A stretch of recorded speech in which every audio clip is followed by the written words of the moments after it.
Into real South-South cooperation. So my Prime Minister met with President Ruto in the margins of the UN. Yes. And of course we had welcomed the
into real South-South cooperation. So my Prime Minister met with President Ruto in the margins of the UN. Yes. And of course we had welcomed the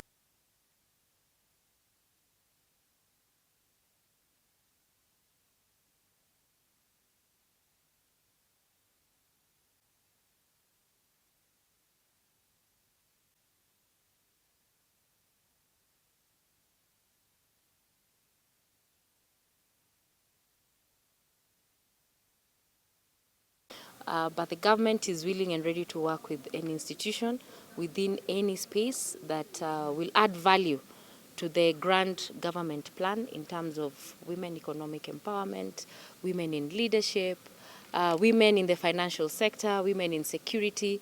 So you'll realize that this particular conference is also very important because the conversations within governance shape national policies on how the leadership portfolio also engages in terms of the various policies that we put in place. So there are good conversations, and within the government space, we are willing and ready to work with any institution. Appointment in women, as you have seen, we have about 11 CSs. We also have a good number of PSs. I'm sure you're all aware of what has been going on and the fact that even as we speak, we are now discussing the two-third gender principle, which is going to be reintroduced in Parliament. And when that is done, we will use the various institutions, the various professional institutions to actually actualize that dream. We fell short of about 3. We had 11. We now have 11 CSS, which was a bone of contention. And within the 11, we had a few offices which were created for women, which is a plus, honestly. When you look at the previous governments, we have actually achieved more in this particular government, but we are hoping to achieve even better. So with this kind of discussions, with this kind of conversations, I think we will get there. We're going to reintroduce the two-third gender rule bill. That is a very important milestone. It has been tabled enough times, it has been failing. So this time round, it will be important that even as we table, we have a good plan to actualize the numbers. So we are looking forward to have that bill out. We're also looking forward to have the support of all institutions, all entities, and we are hoping this time around it will sail through. When you look at what has happened previously, it has just been political support, because the discussions have been there. We have more than 10 bills that were tabled. We have a number of cases that were in court. We have several bills. Even the rationalization bill is actually in place. So for me, it's political goodwill. This time round, we have it, and I hope we'll be able to pass it. Yeah. So that has been the biggest impediment. Research has been done. Drafting has been done. So the question is just to implement that. Mission. This is an issue we will work very closely with all stakeholders and ensure that at least this time round it sees fruition. It's a matter that's already embedded in the Constitution. Unfortunately, it's never seen the light of day. So with such meetings, such discourses, such conversations, I think we are all having concerted effort towards seeing that bills see the light of day. Well, I think it's been a long journey. There was the first time it came before the House, and I don't think it even was able to be discussed at all, right? So, like we've heard from the CS, with political goodwill, that very critical provision will be realized. So political goodwill is really the issue here. The stakeholders all know what is in it for them. They know why it should be there. But then now when it gets to the floor of the House, yeah, it also needs a lot of backing, yeah. So you're very confident. Also, as a previous leader of the Law Society, that will work hand in hand to ensure that this comes to fruition.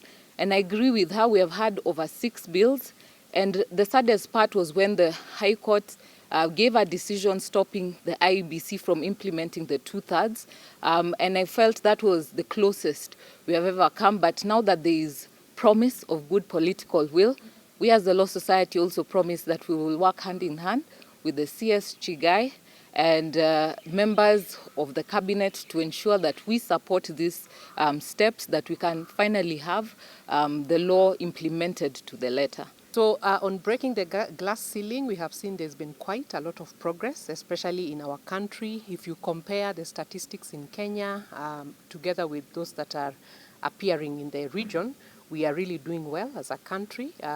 We have already heard about what government is doing, but we have seen research has been done. The Kenya Institute of Management did a report on diversity in 2021, and that has shown that we have really grown in leaps and bounds in terms of including women in boards, in public sector, as well as in listed entities. And we have also seen that issues of ESG are also coming, and that is very important. But ESG, issues of environment, inclusivity and sustainability are very feminine issues because women are nurturers by nature. And so for boards to be able to implement these particular aspects of ESG, it is important that women are included. And with ESG and the commitment from the government and boards being more aware, then we are sure that this momentum will accelerate and we will have more women on boards. So we are very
into real South-South cooperation.